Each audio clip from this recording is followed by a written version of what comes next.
Good morning, good afternoon, good evening, or good night, depending on what time zone you're in, or what time you watch this video.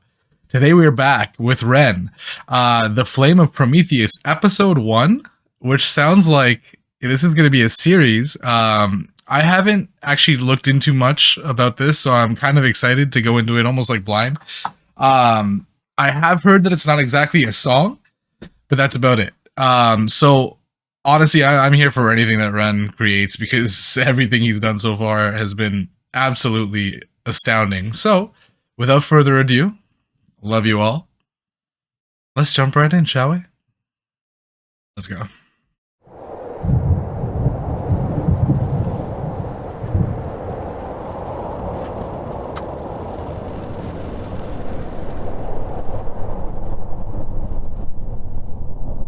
Have you ever heard the story of Prometheus?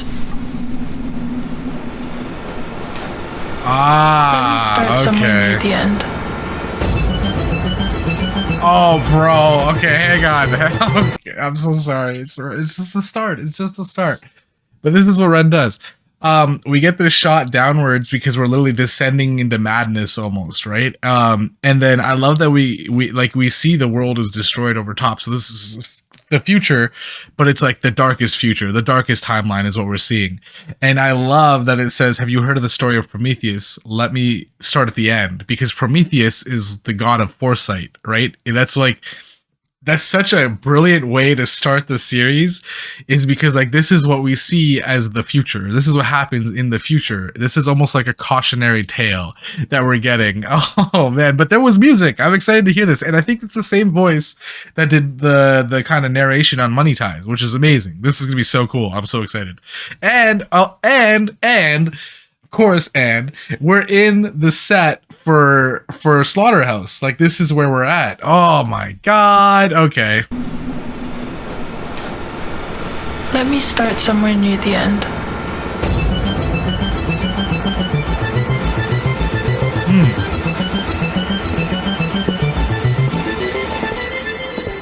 After the Great Collapse, the sick were rounded up like rabid stray dogs.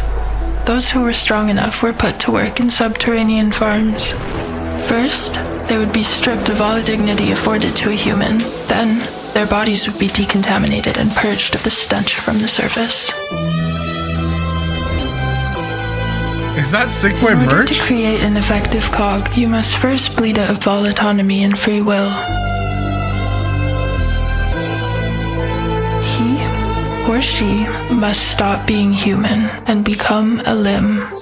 Those who were deemed too sick for work were discarded. To keep them alive would only further drain the earth of vital resources. It was a kindness to let them die. For years, This is how the program would run. But, like many systems that came before it was at the mercy of chaos theory. Chaos theory is often misunderstood. It is an oxymoron, a determined element of chaos, one that can send a whole system spiraling into mayhem.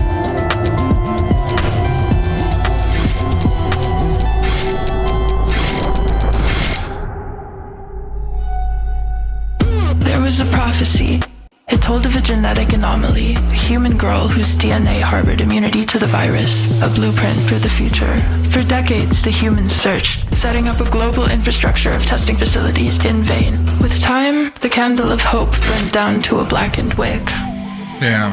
Whispers of the prophecy could still be caught traveling on the wind between members of the sick. Rivaling factions saw it as nothing but a dying superstition. Others clung to it like an amulet of hope. The rich and the elite, of course, used it as a method of control. Bro, let me pause for a second. Holy smokes. I love how the music punctuates like all these words, that like these impactful moments of the video in the sci-fi-esque like way. Almost like horror sci-fi is what we're getting, is like this is the dystopian future that exists. But as we say dystopian future, a lot of what we see here, even though it's exaggerated because this is supposed to be a dystopian future, is very much similar to kind of what happens now, right? as was mentioned, the rich and the powerful, the elites, are the ones who are kind of running the game here, right? They're the ones who are running these farms. And when you think about the farms, like the farms almost make humans a commodity, right? They make them like they were literally vacuum sealing them into packages. But it's such a great analogy for kind of what is happening in the current day and state, because right now, a lot of the time, it is the rich and powerful that benefit off of the work of all those that are below them are doing to sustain the current state of things. And like when you go to work, when you're working for these high level corporations who are making billions of dollars, and you get the trickle down economy of like not even a percentage of what they make, and you continue to do so because you think that's how it's supposed to be, you've almost turned yourself into the commodity of nowadays. And not to say that we don't need a system where people do work to live. That of course is necessary to some certain extent. But the way that it is now is like a late stage capitalism that goes almost into oligarchy, right? And that's kind of what this is taking examination of. But I love that like we get the idea that we're looking for someone who can break that mold, right? And like it's beyond like this timeline. We're even doing that right now, and Ren almost feels like that person who creates a lot of thought provoking change that seems to be happening in our now in our current day, right? And I love that this parallel, this is such a well done parallel, because yeah, if you watch it like without really critically diving in too deep, it seems like just a movie about, or like I say a movie, that's how good it is, like an episode of a future dystopian timeline that could happen, right? But really it is happening right now, and that's like a bit of a wake-up call to those who are watching, and to evaluate it critically, of thinking like, is it any different from what's happening now? We are kind of like commoditized in that sense of like all of the work that we put in, we barely get to see any of it. We are the product in a lot of different ways, not only in the sense that we are doing the work, but also we buy things, and as a result we support the system, right? And I love that one of the things that was mentioned is like you have to kind of de-individualize people, right? Like take away their individuality, and that's why we're like, one of the things that we're seeing is we're getting a lot of sick boy merch, and like everyone's wearing the merch, even though like they don't get a choice in it, right? And it's such a cool way to discuss the travesties that could happen if we continue down the line and don't learn from our mistakes, because like stuff like that, like dehumanizing people, is how things like travesties in history have happened. Is you take away a person's humanity, you strip them of it, and suddenly now not only do they believe they're worth less, but others around them believe they're worth less, and allow the travesties to continue, because it's like, yeah, well, they're not me, so why would I do anything about that? But it's knowing that and taking that into consideration for our current time, that Ren is trying to put forward, saying that, listen, like if we keep thinking like that, there's going to be a big problem. This world is going to turn to hell, and it's going to happen real quick, right under your nose, because you won't see it coming. Oh man, I don't even like. It's just so good, and it's like this is what I meant by like he could make anything, and he would make it amazing. Damn. Okay.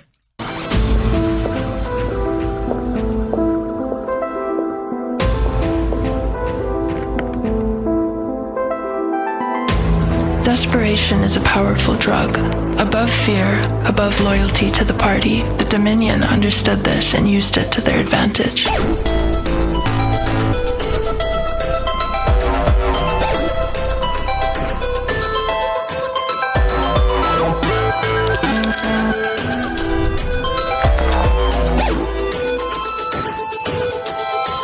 Are we like analyzing blood samples? Yeah, okay. Strip man of his basic needs. With enough time, he becomes a beast. Without shame and without morality. Primal. How ironic that the creations and brilliance of man should reduce him to his primal state. I guess with time, everything returns to source. While it was still part of protocol to test Bro, what a banger of a line. Like the creativity and brilliance of man will lead them back to their the purest state. And it's like, yeah, at our purest state, it almost feels like conflict and dominion is our purest state. And you see that all over the world, where it's like, if you give someone enough power, they crave it, right? And what this is saying is that we've turned the people who are in power have turned the desperation for power into almost like a drug, in the sense that like everyone wants it because it feels so powerful. And as a result, everyone strives for it and just settles into the chaos of what exists now. Damn, what a banger. And also one thing I want to mention is like, we're seeing a lot of shots like from Slaughterhouse. It's almost like we also saw a bit of the ending of this in Slaughterhouse's end, right? And it is that idea of almost like there's probably going to be some sort of like uprising, right, within the ranks as well. I wouldn't be surprised if like if that's what Ren has been alluding to, is that we need to turn power against power so that we dismantle the whole power structure, and that's part of the way that we move into something that's more utopian as opposed to dystopian.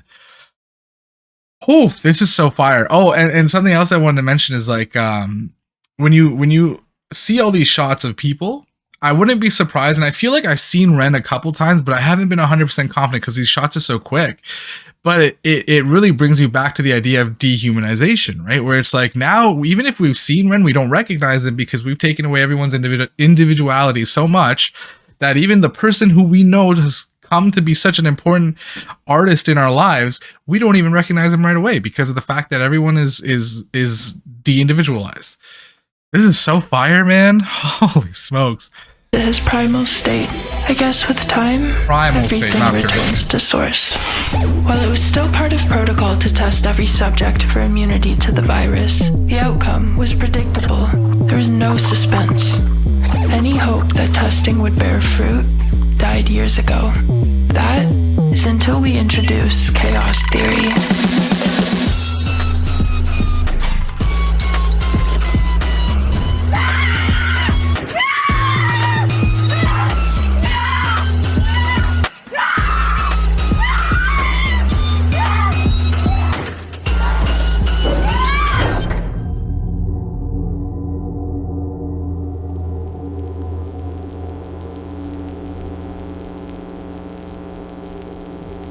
Oh man.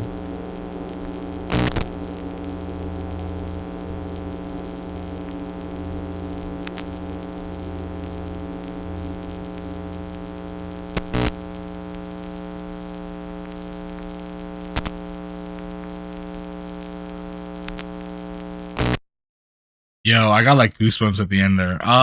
Yo, I love that it's like, so knowing how this started, we started with this idea that we're looking for the immunity, we're trying to find the solution, we're trying to figure out a way to stop all this stuff, right? But as we get to this ending here, and maybe we haven't seen the full picture, but it almost looks like when we do find the solution, we quarantine it. We try to hide it. And it's not we as in the collective people, it's we as in those in power. Right? Those with the power to do that change, make that change, decide, nah, I like the way things are. Instead of trying to improve the world, why don't we just keep it as it is? Because right now my pockets are lined, I'm happy, my family's happy. That's all that really matters, because those people, they're not even human, really, compared to me. So why would I care about them? And that's the mindset that we've like seeped into kind of as the story has progressed to this point, until we get to this point where the person who is in their core DNA able to make a change with the immunity, which is the chaos theory, throwing everything in, oh, it's so good, but it's like quarantined away. We hide them away so that they can't make a difference, at least from what we've seen so far, because it looks like they've been in there for a while. They've been trapped. They got food, they got a garbage can, and that's about it. Like, you can see the spoons and stuff, but like nothing's happening positively to them. They're trapped. And so those who want to make a change have felt trapped this whole time because they're put away in a box, literally and figuratively. And that is such a great way to show all that. Bro, oh my God. Even when he's making what I call it an episode, but like this is magical. It's so potent with meaning and thought and critical analyzing, or analysis, I guess is the better way to say that. But like, it's so good. And I love that. I love that everything that he does has this touch of like, yeah, but you know what? Think about how this relates to real life, and think about how this might happen in the real world, and think about how this affects you right now. Even though we've been told it's 2084, it's like a lot of these things we can parallel currently in our now, in the day and age that we live in right now. Oh, god damn, that was fire. That was fire. Oh, okay. All right. Well, there's lots that happened there. I wouldn't be surprised if like the Ren that we saw at the end of Slaughterhouse is hopefully, and maybe this is stretching a bit, but is actually looking to free this person in a way, right? Or maybe he becomes a cog in the machine. Who knows? There's so many options here, but like I wouldn't be surprised if there is some sort of uprising from those who are in the Sick Boy merchant. Like that's kind of the whole thing that Sick Boy is meant to do. It's meant to create this like movement, this thought process of we are more a collective than we are individualists, right? And that's the idea that he's trying to kind of pose to us is like, do we have to stay this way where we're always competing with each other while those at the top watch and enjoy their riches and their power? Or can we create a change simply by becoming one unity, right? Like I love it. I love that that's the messaging. Oh my God. All right. Well, I hope that you enjoyed because I certainly did. I hope that your week is better than your day, your month is better than your week, and your year is better than your month. Love you all, and I will see you on the next one.